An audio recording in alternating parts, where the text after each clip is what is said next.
2008 წლის რუსეთ-საქართველოს აგვისტოს ომიდან 18 წელი გავიდა. შეიარაღებული კონფლიქტის დროს საქართველოს თავდაცვის სამინისტროს 170 მოსამსახურე, შინაგან საქმეთა სამინისტროს 14 თანამშრომელი და 224 სამოქალაქო პირი დაიღუპა. ადგილობრივი თვითმმართველობისა და სამხედრო აღრიცხვის, გაწვევისა და რეკრუტირების გურჯაანის მუნიციპალური განყოფილების წარმომადგენლებმა ვაჩნაძიანსა და ზემო კაჭრეთში აგვისტოს ომის გმირების ალექსი ნატროშვილისა და სოსო ღვინიაშვილის საფლავები გვირგვინებით შეამკეს და პატივი მიაგეს ომში დაღუპულთა ხსოვნას. 18 წელი გავიდა რუსეთ-საქართველოს ომიდან.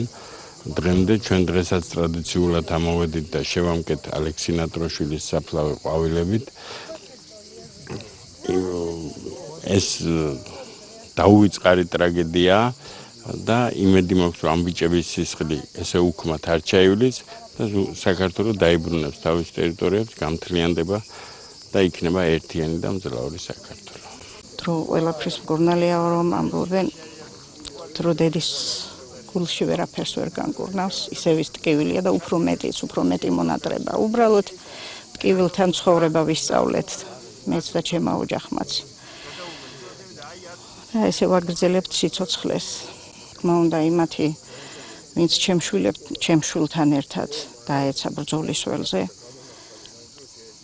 იმ დედებსაც ჩემთან ერთად ვიზიარებ მათ ტკივილს. ყველაფერი ყოფილიყოს ისე, როგორც ქართველ ერს ეკადრება. ჩვენ ვართ სხვა გენის მატარებელი ხალხი. ჩვენთვის სხვანაირად ასოცირდება სამშობლო სიტყვა, რა ვიცი. მე ასე მგონია, რა ვიცი და ჩემთვის ყოველ შემთხვევაში ჩემი წინაპრებიდან დაწყებული. მე იმ ოჯახის შვილი ვარ, მამაც ომის მონაწილე მყავდა, ჩემ ოჯახში სადაც ვარ და ვაგრძელებ სიცოცხლეს და ცხოვრებას.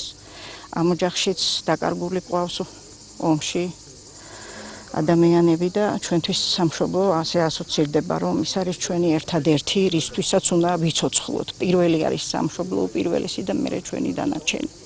რა ვიცი, მე ჩემ შვილებს, შვილიშვილებსაც ასე ვზრდიდი და შვილიშვილებსაც ასე